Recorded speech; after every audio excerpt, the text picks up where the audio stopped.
Don't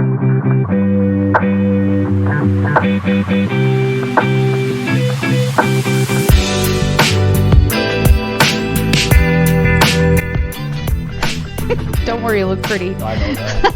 Hey everyone, it's Annie Black. We're at the Mesquite Veterans Center. We were here tonight to see the Sonic Warrior screening with our great friend Kevin Smith, and we also have Councilman Bill Ennis here with us. I don't know how you want me to address you, but we're just teasing you guys with a little bit of something so you know what's coming up on the podcast. We'll start now with Kevin first. So tell us a little bit about the program for the people that weren't able to come out tonight. What are you doing, and what would you like them to know about it? What we're doing is film screening. So we call it a film screening event where we do some stand-up live presentations before we start the film. And that varies with the venue. Sometimes it's just a film, and I don't even have to show up. I could be remote. So sometimes it's a film. We found out when we first did it at the MRW in November, we found out that the live pre-screening event works well too, and we tried that again, and that gives it a little bit more of a human touch, because you go to the movies, right? You go to the movies and you watch a movie. This is a little bit different experience, and we kind of wanted to do that. We can't do it all the time, but we wanted to do a stand-up event, live event at the beginning of the film. And also we found out that was a good way to get, you say in the military we say get up to speed, but basically it's a good way to sort of like get in the mood, get immersed into this, because it is a fascinating world.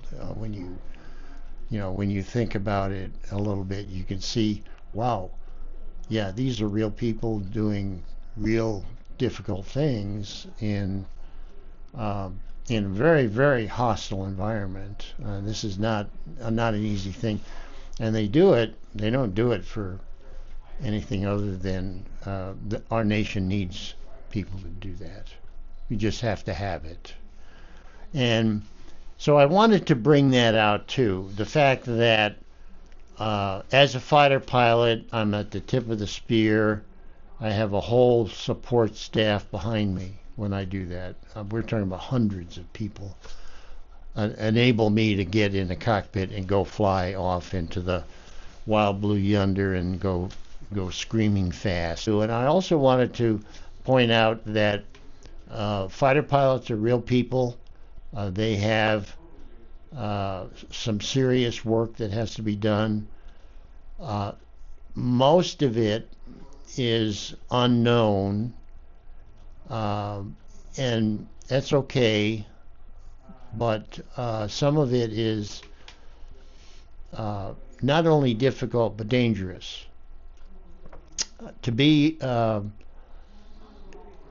the other dimension here is that I wanted to bring this out as well, because I am a naval aviator, retired, but to be a Navy fighter pilot, you got a sort of like a glimpse of that in the Top Gun Maverick movie. Right.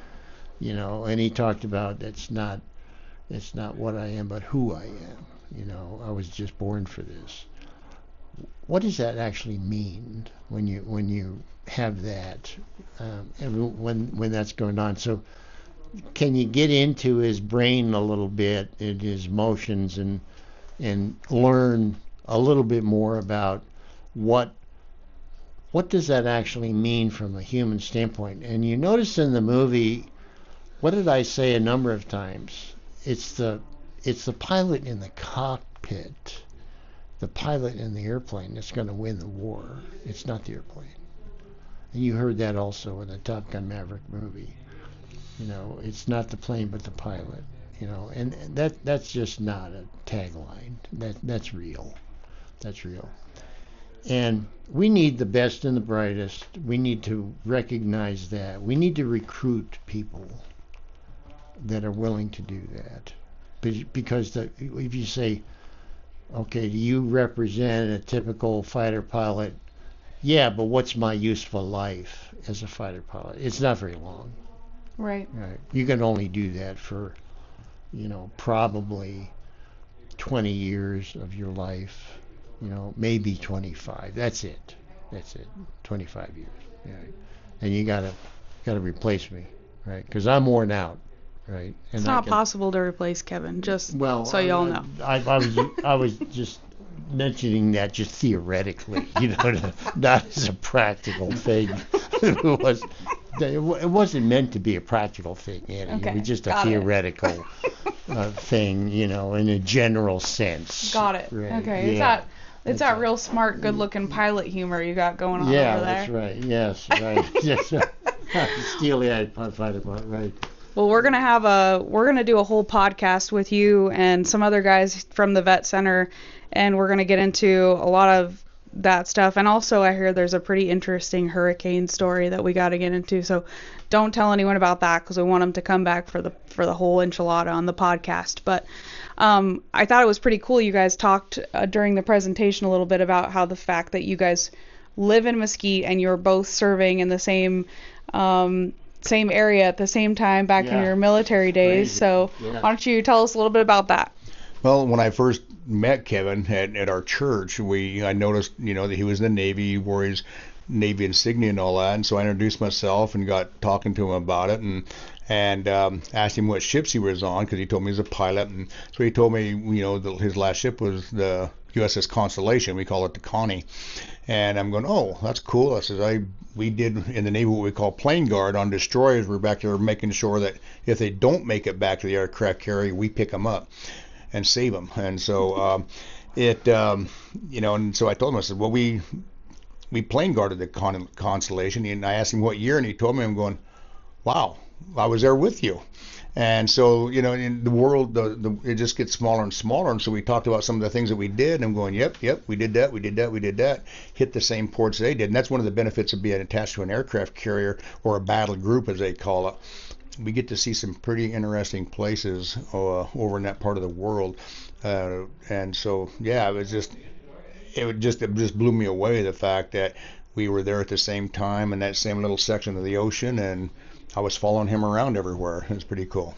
That is interesting. And you were also mentioning another gentleman in town, Lance. Lance was on your actual boat, right? Well, he wasn't on my boat. He was one of the guys that worked for me during the Iraqi war. Oh, gotcha. And he was on the oil fields out in the middle of the Gulf, and I didn't know. I mean, I knew him, but when I finally moved to Mesquite and I saw him, I'm going, well, I know you. And he says, I know you. And so, yeah, it is a small world, and it is getting smaller, but it's it's amazing the people you meet in the military, because we're less than 1% of the 1%, and so there's few of us. So it was pretty interesting to see the people that I knew out there in the military world actually here in the civilian world also. Yeah. That's very interesting. I'm really excited. I know you're putting together a list of some guys from the Veterans Center that want to come and be on the podcast. So I'm super excited to hear those stories and record them. I know there was a project that was talked about years ago when I first moved here to get some of these guys, sit them down, video, whatever they were willing to share. Mm-hmm. Because it's not going to last forever. We got to document that stuff. And so I'm really excited to do that. I'm really excited to share it with all of you guys, and so be looking forward to our upcoming podcasts.